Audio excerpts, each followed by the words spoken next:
Hi ಎಲ್ರಿಗೂ ನಮಸ್ಕಾರ. ಬನ್ನಿ ನಿನಗಾಗಿ ಸಂಚಿಕೆ ಏನಾಗುತ್ತಂತ ನೋಡ್ಕೊಂಬರೋಣ. ಸಂಚಿಕೆ ಶುರುವಿನಲ್ಲಿ ಲಾಯರ್ ಭರಣ ಅವರು ಹೇಳ್ತಾರೆ, ಜಗದೀಶ ತನ್ನ ಸಮಸ್ತ ಆಸ್ತಿಯನ್ನು ತನ್ನ ಒಬ್ಬಳೇ ಮೊಮ್ಮಗಳಾದ ಸಂಜೀವ ರಾಘವ ಚಂದ್ರನ ರಚನಾ ಒಬ್ಬಳೇ ಮಗಳಾದ ಕೃಷ್ಣ ಸಂಜೀವ ರಾಘವ ಚಂದ್ರನ ಹೆಸರಿಗೆ ಬರೆದಿದ್ದಾರೆ. ಇಲ್ಲಿ ರಾಣ ಕೇಳ್ತಾನೆ, ಏನು ಈ ಗುಬ್ಬಚ್ಚಿ ಹೆಸರಿಗೆ ನಮ್ಮಪ್ಪ ಎಲ್ಲ ಆಸ್ತಿನೂ ಬರೆದಿದ್ದಾರಾ? ಹೌದು ಅಂತ ಭರಣ ಸರ್ ಹೇಳಿದಾಗ ರಾಣ ಹೇಳ್ತಾನೆ, ಮಾಮ್ ನಂಬೋ ಹಾಗಿದೆಯಾ ಇದು ಅಂತ ಹೇಳಿದಾಗ ಕನಕಾಂಬರಿ ಹೇಳ್ತಾಳೆ, ಖಂಡಿತ ಇಲ್ಲ, ಇದರಿಂದ ಏನೋ ಷಡ್ಯಂತ್ರ ಇದ್ದಂಗಿದೆ. ಭಾಮಿನಿ ಹೇಳ್ತಾಳೆ, ನನಗೂ ಹಾಗೆ ಅನಿಸ್ತಾ ಇದೆ ಅಕ್ಕ. ರಾಣ ಲಾಯರ್ ಹತ್ರ ಹೋಗ್ಬಿಟ್ಟು, ಇದು ನಮ್ಮಪ್ಪ ಬರ್ದಿರೋ ವಿಲ್ಲೇನಾ? ಹೌದು ಅಂತ ಭರಣಿ ಸರಿ ಹೇಳಿದಾಗ ರಾಣ ಅವ್ರ ಕೊಳ್ಪಟ್ಟು ಹಿಡ್ಕೊಂಡು ಸುಳ್ಳು ಹೇಳಬೇಡ ಅಂತ ಹೇಳ್ತಾ ಇದ್ದಾಗ ಜೀವ ಹೋಗಿ ರಾಣ ಬಿಡೋ ಅವ್ರನ್ನ ರಾಣ ಅಂತ ಹೇಳ್ತಾ ಇರ್ತಾನೆ. ಆಗ ಈಶ್ವರ್ ಅವರು ಹೇಳ್ತಾರೆ, ನೋಡಿ ವಿಲ್ ಬರ್ದಿರೋದು ನಮ್ಮ ಅಣ್ಣ, ಅವರು ಅದನ್ನು ಓದ್ತಾ ಇದ್ದಾರಷ್ಟೇ, ಅವ್ರ ಮೇಲೆ ಕೋಪ ಮಾಡ್ಕೊಂಡು ಏನು ಪ್ರಯೋಜನ? ನೀವಿಬ್ಬರು ಸ್ವಲ್ಪ ಹೊತ್ತು ಸುಮ್ಮನೆ ಇರಿ. ಭರಣ ಅವರು ಹೇಳ್ತಾರೆ, ವಿಲ್ ಓದೋದಕ್ಕೆ ಈಗ ತಾನೇ ಸ್ಟಾರ್ಟ್ ಮಾಡಿದ್ದೀನಿ, ನೀವೇ ಕಚಪಿಚಿ ಅಂತ ಹಾರಾಡಿದ್ರೆ ಹೇಗಪ್ಪ? ಪೂರ್ತಿ ವಿಲ್ ಓದಿದ್ಮೇಲೆ ರಿಯಾಕ್ಟ್ ಮಾಡಿ. ಕನಕಾಂಬರಿ ಹೇಳ್ತಾಳೆ, ಭರಣ ಅವರೇ, ಇಡೀ ಆಸ್ತಿನ ಆ ಮಗು ಹೆಸರಿಗೆ ಬರೆದಿದ್ದಾರೆ, ಇನ್ನೇನಿದೆ ಅಂತ ನೀವು ಓದಬೇಕು, ನಾವು ಕೇಳಬೇಕು. ಆಗ ಜೀವ, ಭರಣ ಅಂಕಲ್ ಮುಂದಕ್ಕೆ ಓದೋದು ಬೇಡ, ಅದರ ಅಗತ್ಯ ಇಲ್ಲ. ಇಲ್ಲಿ ನಿಧಿಗೆ ಒಂದು ಕಾಲ್ ಬರುತ್ತೆ. ಹೌದಾ, ಸರಿ ಆಯಿತು, ನಾನು ಹೀಗೆ ಹೊರಡ್ತೀನಿ ಅಂತ ಹೇಳ್ತಾಳೆ. ಆಗ ವಜ್ರೇಶ್ವರಿ ಬರ್ತಾಳೆ. ಎಲ್ಲಿಗೆ ಹೊಂಟಿದೀಯಾ ನಿಧಿ ಅಂತ ಕೇಳಿದಾಗ, ಇಲ್ಲ ದೊಡ್ಡಮ್ಮ, ನನ್ನ ಫ್ರೆಂಡ್ ಪ್ರಾಜೆಕ್ಟ್ ವರ್ಕ್ ಕೊಟ್ಟಿದ್ದೆ, ಅವಳು ರೆಡಿಯಾಗಿದೆ ಬಾ ಅಂತ ಹೇಳಿದಾಳೆ, ಅದಕ್ಕೆ ಇಸ್ಕೊಂಬರಕ್ಕೆ ಹೋಗ್ತಾ ಇದ್ದೀನಿ ಅಂತ ಹೇಳ್ತಾಳೆ. ಸರಿ ಅಮ್ಮ ಆಯಿತು, ಹುಷಾರಾಗಿ ಹೋಗ್ಬಿಟ್ಟು ಬಾ ಅಂತ ಹೇಳ್ತಾಳೆ. ಸರಿ ಅಂತ ನಿಧಿ ಹೊರಡೋ ಟೈಮಲ್ಲಿ ಮತ್ತೆ ಆರತಿ ಎದುರು ಸಿಗ್ತಾಳೆ. ಆರತಿ ಹೇಳ್ತಾಳೆ, ಎಲ್ಲಿಗೆ ಹೋಗ್ತಾ ಇದೀಯಾ ನಿಧಿ ಅಂತ. ಅಮ್ಮ, ಮನೋಹರ್ ಚಿಕ್ಕಪ್ಪ ಸಿಕ್ಕಿದಾರಂತೆ, ಅವರು ಸಿಕ್ಕರೆ ನನಗೆ ಅಕ್ಕನ ಬಗ್ಗೆ ಸ್ವಲ್ಪ ಸುಳಿವುಗಳು ನನಗೆ ಸಿಗುತ್ತೆ, ಅದಕ್ಕೆ ಹೋಗ್ತಾ ಇದ್ದೀನಿ. ಈ ವಿಷಯನ ದೊಡ್ಡಮ್ಮನಿಗೆ ಹೇಳಬೇಡಮ್ಮ, ಅವ್ರು ತುಂಬ ನೊಂದ್ಕೊಂತಾರೆ ಅಂತ ಹೇಳಿ ಅಲ್ಲಿಂದ ಹೊರಡ್ತಾಳೆ ನಿಧಿ. ಮತ್ತು ಇಲ್ಲಿ ಪದ್ಮಜ ಅವ್ರನ್ನ ತೋರಿಸ್ತಾರೆ. ಪದ್ಮಜ ಅವರು ಕೈಯಲ್ಲಿ ನೋಡಿಕೊಂಡು ಹಣೆಯಲ್ಲಿ ಕುಂಕುಮ ಎಲ್ಲ ನೋಡ್ತಾರೆ. ಕೈಯಲ್ಲಿ ಬಳೆ ಇಲ್ಲ, ಹಣೆಯಲ್ಲಿ ಕುಂಕುಮ ಇಲ್ಲ, ಮುಡೀಲಿ ಹೂವಿಲ್ಲ, ನನ್ನನ್ನು ವಿಕೃತವಾಗಿ ಮಾಡಿಬಿಟ್ರು ನೋಡ್ರಿ ನನಗೆ ಈ ಥರ ನನ್ನ ಕೈಲಿ ನೋಡ್ಕೊಳಕ್ಕೆ ಆಗ್ತಾಯಿಲ್ಲ, ಹಾಗೆ ಮಾಡಿಬಿಟ್ರು, ಕೊಡೋ ಥರ ಮಾಡಿದರು, ಹೂವು ಬಳೆ ಎಲ್ಲ ಅರ್ಶಿನ ಕುಂಕುಮ ಎಲ್ಲ ಮತ್ತೆ ಕಿತ್ಕೊಂಡ್ಬಿಟ್ರು, ಹೇಗ್ರಿ ನಾನು ಈ ಥರ ವಿಕೃತ ರೂಪ ಇಟ್ಕೊಂಡು ನಾನು ಇರಲಿ ಅಂತ ಹಣೆ ಚಚ್ಕೊಂಡು ಅಳ್ತಾ ಇರ್ತಾರೆ ಪದ್ಮಜ ಅವರು. ಲಾಯರ್ ಭರಣ ಅವರು ಜೀವನಿಗೆ ಹೇಳ್ತಾರೆ, ನೀನು ಯಾಕೆ ಅವ್ರ ಪರ ವಕಾಲತ್ತು ವಹಿಸ್ತೀಯಾ? ವಿಲ್ಲಲ್ಲಿ ನಾನು ಓದಿರೋದು ಮೊದಲನೇ ಪಾಯಿಂಟು, ಇನ್ನೂ ಓದೋದಕ್ಕೆ ಬೇಕಾದಷ್ಟಿದೆ. ಆಗ ಜೀವ ಹೇಳ್ತಾನೆ, ನಮ್ಮ ಮೊದಲನೇ ಪಾಯಿಂಟಿಗೆ ನಮ್ಮ ವಿರೋಧ ಇದೆ, ನಮಗೆ ನಮ್ಮ ಅಪ್ಪನ ಆಸ್ತಿ ಬೇಡ. ರಾಣ, ಸಂಜೀವ, ಮೊದಲೇ ನನ್ನ BP ಹೈಯಲ್ಲಿದೆ, ಈ ನವರಂಗಿ ಆಟಗಳನ್ನೆಲ್ಲ ಆಡಿ ಜಾಸ್ತಿ ಮಾಡಬೇಡ, ಮುಂದೆ ನೀನು ತಡ್ಕೊಳೋದಿಲ್ಲ. ಮತ್ತು ಜೀವ ರಾಣನಿಗೆ ಹೇಳ್ತಾನೆ, ರಾಣ, ನಾನು ನಾಟಕ ಮಾಡ್ಕೊಂಡು ಬದುಕೋ ಅವಶ್ಯಕತೆ ನನಗಿಲ್ಲ, ನಾನು ಮುಂಚೆಯಿಂದ ಹೇಳ್ತಾ ಇದ್ದಿದ್ದು ಅದನ್ನೇ, ನನಗೆ ಯಾವ ಆಸ್ತಿನೂ ಬೇಡ ಅಂತ, ಇವಾಗಲೂ ಹೇಳ್ತಾ ಇರೋದು ಅದನ್ನೇ, ಅಪ್ಪಂದು ಅಂತ ನನಗೆ ಒಂದು ಗುಂಡು ಪಿನ್ನು ಕೂಡ ಬೇಡಪ್ಪ. ಕನಕಾಂಬರಿ ಜೀವನಿಗೆ ಕೇಳ್ತಾಳೆ, ಭಾವ ಎಲ್ಲ ಆಸ್ತಿನೂ ನಿನ್ನ ಮಗಳ ಹೆಸರಿಗೆ ಬರೆದ್ಮೇಲೆ ಈಗ ಬೇಡ ಅಂದರೆ ಹೇಗೆ? ಅದು ಯಾವ ಲೆಕ್ಕದಲ್ಲಿ? ಆಗ ಜೀವ ಹೇಳ್ತಾನೆ, ಎಲ್ಲ ಆಸ್ತಿನೂ ನಾನು ನಿಮ್ಮೆಲ್ಲರ ಹೆಸರಿಗೂ ಬರ್ಕೊಡ್ತೀನಿ. ಆಗ ಕನಕಾಂಬರಿ ಕೇಳ್ತಾಳೆ, ಸಂಜೀವ ನೀನು ಹೇಳ್ತಾ ಇರೋದು ಸತ್ಯನಾ ಅಂತ. ಆಗ ಜೀವ ಹೇಳ್ತಾನೆ, ಹೌದು, ಸತ್ತು ಸ್ವರ್ಗದಲ್ಲಿರೋ ನಮ್ಮಪ್ಪನ ಆಣೆಗೂ ಅದ್ಯಾವುದು ಆಸ್ತಿ ಬೇಡ, ಅದೆಲ್ಲವನ್ನು ನಿಮಗೆ ಬರ್ಕೊಡ್ತೀನಿ. ಕನಕಾಂಬರಿ, ಭರಣ ಅವರೇ ಮುಂದಕ್ಕೆ ಓದಿ. ಭರಣ ಅವರು ವಿಲ್ಲು ಓದುವಾಗ, ನನ್ನ ಮೊಮ್ಮಗಳಾದ ಕೃಷ್ಣ ರಾಘವ ಚಂದ್ರ ಮೈನರ್ ಇರೋದ್ರಿಂದ ಅವಳು ಬೆಳೆದು ದೊಡ್ಡವಳು ಆಗೋ ತನಕ, ಕಾನೂನು ಪ್ರಕಾರ ಮೇಜರ್ ಅನಿಸಿಕೊಳ್ಳುವ ತನಕ ಅವಳ ಮೇಲ್ವಿಚಾರಕವಾಗಿ ಅಂದರೆ ಗಾರ್ಡಿಯನ್ನಾಗಿ. ಇಲ್ಲಿ ಭಾಮಿನಿ ಹೇಳ್ತಾಳೆ, ಗಾರ್ಡಿಯನ್ ಅಂದರೆ ಇನ್ಯಾರೋ ಸಂಜೀವನ ರಪ್ಪನೇ ನೇಮಿಸಿರ್ತಾರೆ. ಕನಕಾಂಬರಿ ಹೇಳ್ತಾಳೆ, ಹಾಗಿದ್ಮೇಲೆ ಇನ್ಯಾವ ಪ್ರಾಬ್ಲಮ್ ಇಲ್ಲ ಬಿಡಿ, ಸಂಜೀವ ಮಾತು ಕೊಟ್ಟಾಗಿದೆ, ಆಸ್ತಿ ಎಲ್ಲ ನಮ್ಮದೇ. ಈಶ್ವರ್ ಅವ್ರು ಹೇಳ್ತಾರೆ, ಮೊದಲು ಅವರಿಗೆ ಪೂರ್ತಿಯಾಗಿ ಓದಕ್ಕೆ ಬಿಡಿ, ಸುಮ್ಮನೆ ನೀವು ಯಾಕೆ ಊಹೆ ಮಾಡ್ಕೋತೀರಾ? ಭರಣ, ನೀವು ಓದಿ ಅಂತ ಹೇಳಿದಾಗ ಭರಣ ಸರ್ ಓದ್ತಾರೆ, ಅವಳ ಮೇಲ್ವಿಚಾರಕಳಾಗಿ ಅಂದರೆ ಗಾರ್ಡಿಯನ್ ಆಗಿ ನಾನು ರಚನಾ ಸಂಜೀವ ರಾಘವಚಂದ್ರನ ನೇಮಿಸಿದ್ದೀನಿ. ಭರಣ ಸರ್ ಇದೆಲ್ಲ ಓದ್ತಿದ್ದ ಹಾಗೆ ಮನೆಯವ್ರಿಗೆಲ್ಲ ತುಂಬ ಶಾಕ್ ಆಗಿಬಿಡುತ್ತೆ. ರಚನಾ ನಾನಾ ಅಂತ ಕೇಳಿದಾಗ ಜೀವ ಶಾಕ್ ಆಗಿ ಕೆಳಗಡೆ ಕೂತ್ಕೊಂಡ್ಬಿಡ್ತಾನೆ. ಇಲ್ಲಿ ರಾಣ, ಮೋಸ, ಎಲ್ಲ ಮೋಸ, ಇವನು ಲಾಯರು ಸೇರಿ ಅಪ್ಪನ ಯಾಮಾರಿಸಿ ಎಲ್ಲ ಆಸ್ತಿನೂ ಇವ್ರ ಹೆಸರಿಗೆ ಬರ್ಸ್ಕೊಂಡಿದ್ದಾರೆ.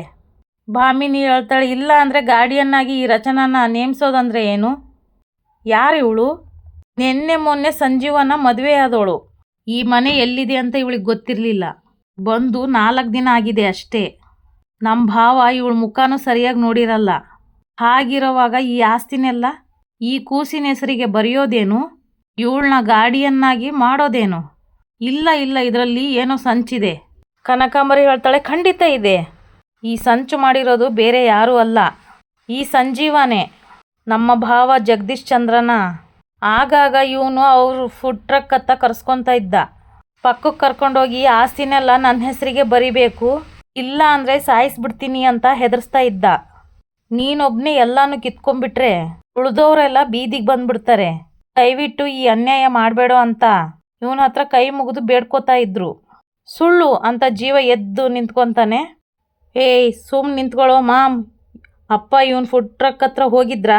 ಹೌದು ರಾಣ ಅಂತ ಕನಕಾಂಬರಿ ಹೇಳ್ತಾಳೆ. ಈ ವಿಷಯ ನಿಂಗೆ ಗೊತ್ತಾಯಿತು? ಕೃಷ್ಣ ಹೇಳಿದ್ದನ್ನ ಕನಕಾಂಬರಿ ರಾಣನಿಗೆ ಹೇಳ್ತಾಳೆ. ಅವಾಗವಾಗ ತಾತ ಫುಡ್ ಟ್ರಕ್ಕಿಗೆ ಬರ್ತಾ ಇದ್ರು ಅನ್ನೋದು ಈ ಮಗುವಿಂದ ನಾನು ತಿಳ್ಕೊಂಡೆ ಅಂತ ಹೇಳ್ತಾಳೆ.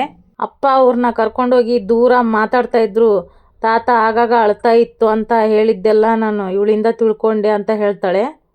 ಇಲ್ಲಿ ರಾಣ ಹೇಳ್ತಾನೆ, ಈಗೀಗ ನನಗೆ ಕ್ಲಾರಿಟಿ ಸಿಗ್ತಾ ಇದೆ.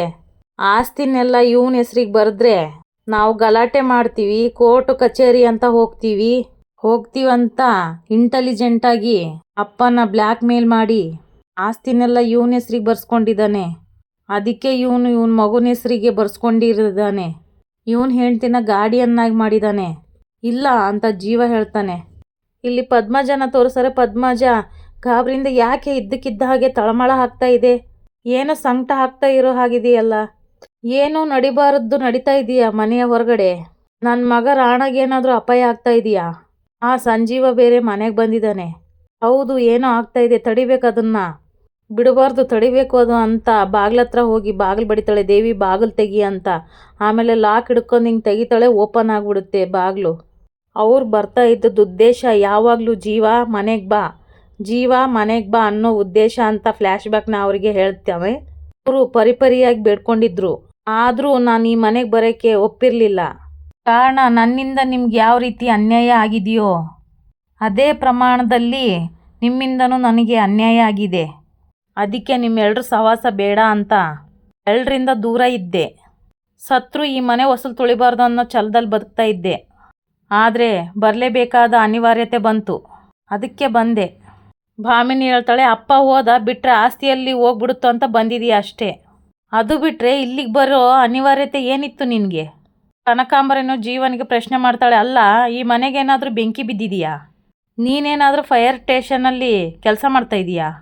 ಬಂದು ಬೆಂಕಿ ಹಾರ್ಸೋಕ್ಕೆ ಅನಿವಾರ್ಯ. ನೀನು ಯಾವುದು ಹೇಳಿದ್ರು ನಂಬೋ ಥರ ಇಲ್ಲ ಕಣೋ ಅಂತ ಕನಕಾಂಬರಿ ಹೇಳಿದಾಗ ಜೀವ ಹೇಳ್ತಾನೆ, ಚಿಕ್ಕಮ್ಮ, ನಿಮಗೆ ಯಾವ ಥರ ನಂಬಿಸ್ಬೇಕು? ನಾನು ಯಾರಿಗೋಸ್ಕರ ಬದುಕ್ತಾ ಇದ್ದೀನೋ ಅವ್ರ ಮೇಲೆ ಆಣೆ ಇಟ್ಟು ಹೇಳ್ತಾ ಇದ್ದೀನಿ. ನಾನು ಈ ಮನೆಗೆ ವಾಪಸ್ ಬಂದಿದ್ದು ಆಸ್ತಿಗೋಸ್ಕರ ಅಲ್ಲ. ಇಲ್ಲ, ನಿನ್ನ ಮಾತನ್ನು ನಾವು ನಂಬಲ್ಲ. ನೀನು ಬಂದಿರೋದು ಆಸ್ತಿಗೋಸ್ಕರನೇ ಅಂತ ನೀವು ಅನ್ಕೊತಾ ಇದ್ದರೆ ನಾನು ನಿಮ್ಮ ರೂಟಲ್ಲೇ ಬರ್ತೀನಿ. ನನಗೂ ಆಸ್ತಿ ಬೇಕು. ಜೀವನ್ ಮಾತು ಕೇಳಿ ಮನೆಯವರೆಲ್ಲ ಶಾಕ್ ಆಗ್ತಾರೆ. ಅದಕ್ಕೆ ವೇಟ್, ಶಾಕ್ ಆಗಬೇಡಿ. ನನಗೆ ಹೊನ್ನು ಮಣ್ಣಿನ ಆಸ್ತಿ ಬೇಡ. ನಾನು ನಿಜವಾದ ಆಸ್ತಿ ಅಂದ್ಕೊಳ್ಳೋದು ನನ್ನಮ್ಮ ಪದ್ಮಜ. ನೀವು ಅವ್ರನ್ನ ಕೊಟ್ಬಿಡಿ. ಈ ಕ್ಷಣನೇ ನನ್ನ ಕುಟುಂಬ ಸಮೇತ ಇಲ್ಲಿಂದ ಹೊರಟ್ಬಿಡ್ತೀನಿ ನಾನು. ರಾಣ ಕೇಳ್ತಾನೆ, ಏ ಸಂಜೀವ, ಸಾಕು ಕಣೋ, ಇನ್ನೂ ಎಷ್ಟು ಅಂತ ನಾಟಕ ಮಾಡ್ತೀಯ? ಛೀ, ತಡ್ಕೊಳಕ್ಕಾಗ್ತಾ ಇಲ್ಲ ಅಂತ ಹೇಳಿದಾಗ ಜೀವ ಹೇಳ್ತಾನೆ, ಲೇ, ಎಷ್ಟು ಸತಿ ಅಂತ ಹೇಳಲಿ, ನಿನಗೆ ಆಸ್ತಿಗೋಸ್ಕರ ಬಂದಿಲ್ಲ ಅಂತ. ಯಾಕೆ ಈ ಥರ ಹುಚ್ಚನ ಥರ ಆಡ್ತೀಯ ನೀನು? ರಾಣ ಕೇಳ್ತಾನೆ, ಏ, ಯಾರೋ ಹುಚ್ಚ? ಯಾರು? ನಿನ್ನ ಕುತಂತ್ರದಿಂದ ಮನೆಯವರನ್ನ ಹುಚ್ಚರನ್ನಾಗಿ ಮಾಡ್ತಾ ಇರೋದು ನೀನು. ಇಲ್ಲಿ ನಿಂತಿದ್ದಾನಲ್ಲ ಲಾಯರು, ಇವನು ನೀನು ಸೇರಿ ಫೇಕ್ ವಿಲ್ನ ರಿಜಿಸ್ಟರ್ ಮಾಡಿದ್ದೀರಾ. ನಮ್ಮಪ್ಪ ಈ ರೀತಿ ವಿಲ್ನ ಬರೆಯೋದಕ್ಕೆ ಸಾಧ್ಯನೇ ಇಲ್ಲ. ಕನಕಾಂಬರಿ ಹೇಳ್ತಾಳೆ, ಕರೆಕ್ಟ್ ಕಣ ರಾಣ ಹೇಳ್ತಾ ಇರೋದು. ಎಲ್ಲ ಆಸ್ತಿನೂ ಬೇರೆಯವ್ರ ಹೆಸರಿಗೆ ಬರ್ದಿದ್ದಾರೆ ಅಂದ್ಕೊಂಡ್ರು ಸಾಸಿವೆ ಕಾಳಷ್ಟು ಬರಿದೇ ಇರ್ತಾರ ನಮಗೆ ಭಾವ. ಆಗ ಭಾಮಿನಿ ಹೇಳ್ತಾಳೆ, ನನಗೂ ಅದೇ ಅನುಮಾನ ಬರ್ತಾ ಇದೆ ಅಕ್ಕ. ಭಾವ ತೀರ್ಕೊಂಡಿದ್ದಾರೆ ಅಂತ ಗೊತ್ತಾಗಿದ ತಕ್ಷಣ ಇವರಿಬ್ಬರು ಸೇರ್ಕೊಂಡು ತಮಗಿಷ್ಟ ಬಂದಿದ್ದನ್ನ ಭಾವನೆ ಬರ್ದಿರೋ ಹಂಗೆ ರಿಜಿಸ್ಟರ್ ಮಾಡಿಬಿಟ್ರು ಅಂತ ಕಪಿಲ್ ಹೇಳ್ತಾನೆ. ಅದೇ ನಡೆದಿರೋದು. ಜೀವ ಎಲ್ರನ್ನೂ ಕೇಳ್ತಾನೆ, ನಿಮ್ಮ ಕಲ್ಪನೆಗೊಂದು ಮಿತಿ ಇಲ್ವೇನ್ರಿ? ಲಾಯರ್ ಭರಣ ಅವ್ರು ಹೇಳ್ತಾರೆ, ಸಂಜೀವ ನೀನು ಸುಮ್ಮನೆ ಇರು, ಇವ್ರುಗಳಿಗೆಲ್ಲ ನಾನೇ ಉತ್ತರ ಕೊಡ್ತೀನಿ. ಜಗದೀಶ್ ಚಂದ್ರನಿಗೆ ಚೆನ್ನಾಗಿ ಗೊತ್ತಿತ್ತು ಇವರೆಲ್ಲ ತಕ್ಕಡೆ ಇಲ್ಲ ಹಾಕಿರೋ ಕಪ್ಪೆಗಳಂತ. ಕಪಿಲ್ ಹೇಳ್ತಾನೆ, ಲಾಯರ್ ನಾಲ್ಗೆ ಬಿಗಿ ಹಿಡಿದು ಮಾತಾಡಬೇಕು. ಅದಕ್ಕೆ ಭರಣ ಅವ್ರು ಹೇಳ್ತಾರೆ, ಸರಿನಪ್ಪ, ತಟ್ಟೆಲಿರೋ ಕಪ್ಪೆಗಳಲ್ಲ, ಬಾಳೆಹಣ್ಣಿಗೆ ಹೊಡೆದಾಡೋ ಕೋತಿಗಳು. ಇಷ್ಟೊತ್ತು ನನ್ನ ಮೇಲೆ ದಯೆ ಇಲ್ಲದೆ ಆರೋಪ ಮಾಡಿದಾಗ ನಾನು ಸುಮ್ಮನೆ ಇದ್ದೆ ತಾನೆ? ಈಗ ನೀವು ಹಾಗೆ ಸ್ವಲ್ಪ ಸುಮ್ಮನೆ ಇರಬೇಕು. ಈ ಥರ ಒಂದು ಆರೋಪ ಬರುತ್ತೆ ಅಂತಾನೆ ಜಗದೀಶ ತನ್ನ ಕೈಯಾರನೇ ವಿಲ್ ಬರೆದಿದ್ದಾನೆ ನೋಡಿ. ಇದನ್ನ ನೋಡಿನೂ ನಿಮಗೆ ಡೌಟ್ ಕ್ಲಿಯರ್ ಆಗಲಿಲ್ಲ ಅಂದರೆ ನೀವು ಕೋರ್ಟ್ಗೋ ರಿಜಿಸ್ಟ್ರಾರ್ ಆಫೀಸ್ಗೋ ಒಂದು ಅಪ್ಲಿಕೇಶನ್ ಹಾಕಿ ಕಾಪಿ ತಗೊಳ್ಳಿ. ಇಲ್ಲ ಅಂದರೆ ಒಬ್ಬ ಹ್ಯಾಂಡ್ ರೈಟಿಂಗ್ ಎಕ್ಸ್ಪರ್ಟ್ನ ಕರೆಸಿ ಚೆಕ್ ಮಾಡಿಸ್ಕೊಳ್ಳಿ. ಒಂದು ಸಲ ವಿಲ್ ರಿಜಿಸ್ಟರ್ ಆದಮೇಲೆ ಅದನ್ನು ಬರ್ದಿರೋರನ್ನ ಬಿಟ್ಟು ಬೇರೆ ಯಾರು ಆ ವಿಲ್ನ ಬದಲಾಯಿಸೋಕ್ಕೆ ಸಾಧ್ಯ ಇಲ್ಲ. ಇಲ್ಲಿ ಪದ್ಮಜನ ತೋರಿಸ್ತಾರೆ. ಪದ್ಮಜ ಹಾಗೋ ಈಗೋ ಧೈರ್ಯ ಮಾಡಿ ಹೊರಗಡೆ ಬಂದ್ಬಿಡ್ತಾಳೆ. ಕನಕಾಂಬರಿ ಹೇಳ್ತಾಳೆ, ಹೋಯ್ತು ಎಲ್ಲ ಹೋಯ್ತು, ನಮ್ಮದು ಅಂತ ಅಂದ್ಕೊಂಡಿದ್ದೆಲ್ಲ ಹೋಯ್ತು ಕಣ್ರು. ಈ ದಿಕ್ಕಿಲ್ಲದ ಪರದೇಸಿ ಹೆಸರಿಗೆ ನಮ್ಮ ಭಾವ ಎಲ್ಲ ಆಸ್ತಿನ ಬರೆದು ನಮ್ಮನ್ನು ಬೀದಿಗೆ ತಂದು ನಿಲ್ಲಿಸ್ಬಿಟ್ರು. ಭಾಮಿನಿ ಹೇಳ್ತಾಳೆ, ಟ್ರಾಫಿಕಲ್ಲಿ ಕಾರ್ ಹತ್ರ ಬಂದು ಬೇಡವ್ರಿಗೆ 500,000 ಅಂತ ದಾನ ಕೊಡ್ತಿದ್ದ ಭಾವ ನಮ್ಮ ಕೈಗೆ ಚಿಪ್ ಕೊಟ್ಟು ಹೋಗ್ತಾರಂದ್ರೆ ನನ್ನ ಕೈಯಲ್ಲಿ ನಂಬಕ್ಕಾಗಲ್ಲ. ಕನಕಾಂಬರಿ ಜೀವನಿಗೆ ಕೇಳ್ತಾಳೆ, ಮೈಂಡ್ ಕಂಟ್ರೋಲ್ ಮಾಡೋ ಥರ ಮೆಡಿಸನ್ ಏನಾದರೂ ಕೊಟ್ಟಿದ್ದೆ ನಿಮ್ಮ ಅಪ್ಪನಿಗೆ? ಜೀವ ಚಿಕ್ಕಮ್ಮ ಅಂತ ಹೇಳಿದಾಗ, ಸುಮ್ಮನಿರೋ ಸಾಕು, ಎಲ್ಲ ನಿನ್ನ ಕಡೆ ಮಾಡಿಕೊಂಡು ಈಗ ನಾಜುಕಯ್ಯನ್ ಥರ ಮಾತಾಡ್ತಾ ಇದೀಯಾ? ಭರಣ ಅವ್ರಿಗೆ ಹೇಳ್ತಾನೆ, ರೀ ಲಾಯರ್, ನಾವು ಇದನ್ನೆಲ್ಲ ಒಪ್ಪಲ್ಲ ರೀ. ಇವನು ಮನೇಲಿ ಇಲ್ಲದೆ ಇದ್ದಾಗ 8 ವರ್ಷನೂ ಈ ಫ್ಯಾಮಿಲಿಗೋಸ್ಕರ ಬಿಸ್ನೆಸ್ಗೋಸ್ಕರ ನಾನು ಕಷ್ಟಪಟ್ಟಿದ್ದೀನಿ, ಹಗಲು ರಾತ್ರಿ ಅಂತ ದುಡ್ದಿದ್ದೀನಿ. ಈ ಅನ್ಯಾಯನ ನಾನು ಸಹಿಸೋಲ್ಲ, ಕೋರ್ಟ್ಗೆ ಹೋಗ್ತೀನಿ, ಕೇಸ್ ಹಾಕ್ತೀನಿ, ಫೈಟ್ ಮಾಡ್ತೀನಿ. ಭರಣ ಅವ್ರು ಹೇಳ್ತಾರೆ, ಆ ಆಪ್ಷನ್ನು ಕಾನೂನಲ್ಲಿ ಇದೆ, ನೀವು ಕೋರ್ಟ್ಗೆ ಹೋಗಿ ಫೈಟ್ ಮಾಡ್ಬೋದು. ಆದರೆ ನೀವು ಹಣ್ಣು ಮುದುಕರು ಆಗೋ ಹೊತ್ತಿಗೆ ಜಡ್ಜ್ಮೆಂಟ್ ಬಂದಿರುತ್ತೆ. ದೇವಿ ಕೇಳ್ತಾಳೆ ಎಲ್ರನ್ನ, ಭರಣ ಅಂಕಲ್ ವಿಲ್ನ ಇನ್ನೂ ಕಂಪ್ಲೀಟಾಗಿ ಓದಿಲ್ಲ, ಅದಕ್ಕೂ ಮುಂಚೆ ನೀವೆಲ್ಲರೂ ಒಬ್ಬರ ಮೇಲೆ ಒಬ್ರು ಕಚ್ಚಾಡ್ತಾ ಇದ್ದೀರಲ್ಲ, ಪ್ಲೀಸ್ ನೀವೆಲ್ಲ ಸ್ವಲ್ಪ ಸುಮ್ಮನೆ ಇರಿ. ಅಂಕಲ್ ನೀವು ಮುಂದುವರಿಸಿ ಅಂತ ದೇವಿ ಭರಣ ಅವ್ರಿಗೆ ಹೇಳ್ತಾಳೆ. ಭರಣ ಅವ್ರು ಹೇಳ್ತಾರೆ, ನಾನು ಬರೆದಿರೋ ಈ ವಿಲ್ನ ಓದಿದ ಮೇಲೆ ನನ್ನ ಕುಟುಂಬದವರಿಗೆ ನಿರಾಶೆ ಆಗುತ್ತೆ, ನಮಗೇನು ಬಿಟ್ಟು ಹೋಗಿಲ್ವಲ್ಲ ಅಂತ ಅವರು ನೊಂದ್ಕೊತಾರೆ. ಅವರೆಲ್ಲರೂ ನನ್ನ ಕುಟುಂಬದವರು, ಅವ್ರನ್ನ ಯಾರನ್ನೂ ಖಾಲಿ ಕೈಲಿ ಬಿಟ್ಟು ಹೋಗೋಕ್ಕಾಗಲ್ಲ. ಅದಕ್ಕೆ ಒಂದು ವ್ಯವಸ್ಥೆ ಮಾಡಿದ್ದೀನಿ. ನಾನು ನನ್ನ ಮೊಮ್ಮಗಳಿಗೆ ಬರೆದಿರೋ ಆಸ್ತಿ ಎಲ್ಲ ಸ್ವಯಾರ್ಜಿತ ಆಸ್ತಿ, ನನ್ನ ಕುಟುಂಬದವರಿಗೆ ಅದರ ಮೇಲೆ ಯಾವುದೇ ಹಕ್ಕಿಲ್ಲ. ಹಾಗಾಗಿ ನಾನು ಅವರಿಗೆ ನನ್ನ ಪಿತ್ರಾರ್ಜಿತ ಆಸ್ತಿಯನ್ನು ಬಿಟ್ಕೊಡ್ತಾ ಇದ್ದೀನಿ. ಒಂದು ಮುಖ್ಯವಾದ ವಿವರಣೆ, ನನ್ನ ಪಿತ್ರಾರ್ಜಿತ ಆಸ್ತಿಯಲ್ಲಿ ನನ್ನ ಮಗನಾದ ಸಂಜೀವ ರಾಘವಚಂದ್ರನಿಗಾಗಲಿ, ಅವನ ಪತ್ನಿ ರಚನಾಗಾಗಲಿ, ಮೊಮ್ಮಗಳಾದ ಕೃಷ್ಣಾಳಿಗಾಗಲಿ ಯಾವುದೇ ಪಾಲು ಇರುವುದಿಲ್ಲ.